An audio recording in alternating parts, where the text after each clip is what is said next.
Samsonova, Samsonova, Samsonova. Hello. Oh, good afternoon, sir. And today we're betting on the tennis. And I'm going to offer you on anyway, she's 100 to 1. Would you like £10 on that? Yes, can I get £10 on Samsonova, 100 to 1, please? Okay, absolutely. You have a bet, sir. Thank you. Hello again, sir. Hello. Right, today we're going Samsonova. She's 9 to 1. Would you like to have a bet on that? No thanks, I already had her Samsonova on 100 to 1. Oh yeah, I wanted to talk to you about that. Actually, the bet's void. Why? Well, it's a palp. What's a palp?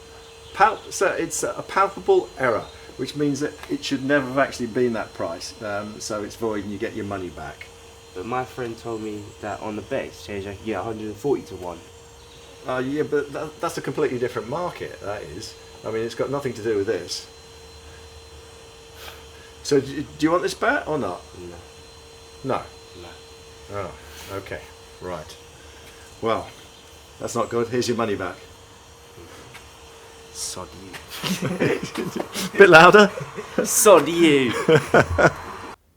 Well, there's one unhappy punter, and quite rightly so, I'd say. In fact, it's the bookmaker, in my opinion, who's saying to its customers, sod you. Why they'd want to do this is a complete mystery to me, really. Surely they make enough money as it is without abusing their own rules and upsetting people. Perhaps they think that people who backed Samsonova are a bit shrewd and maybe they need to be got rid of. But a palpable error, I can't see that at all.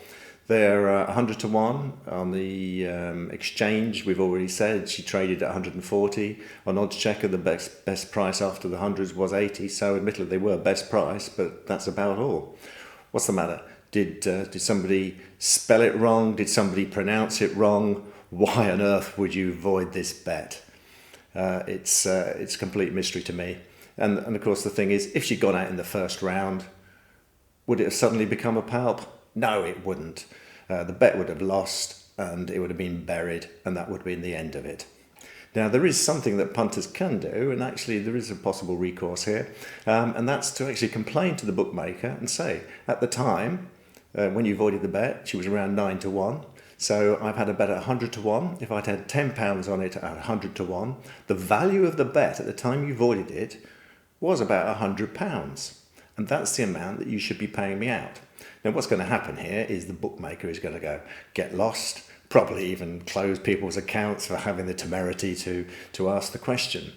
But there is an arbitration service, which I automatically assume is going to be IBAS, but in this case it's a company called eCogra. So go to eCogra, make that point and say the value of the bet at the time, if I'd had a £10 bet, was £100, and that's what they should be paying me. Now, what's likely to happen, I would imagine, is that eCogra won't find in your favour. But it's possible that they do.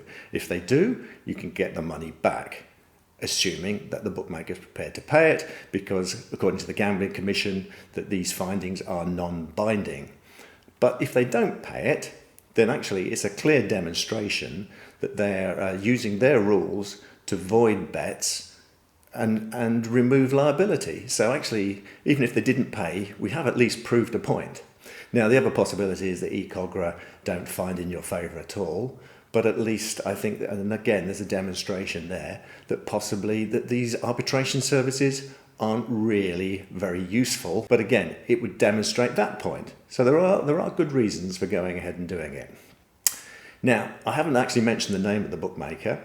So what I'd be interested in is there are people who know, because obviously people have had these bets, and there are one or two clues in there. But if you didn't know who the bookmaker was, and from your own dealings, who do you think it could be? So if you leave comments down below, and then I can look through, and if I get enough responses, we can then work out who we think are the worst bookmakers. Thanks for watching.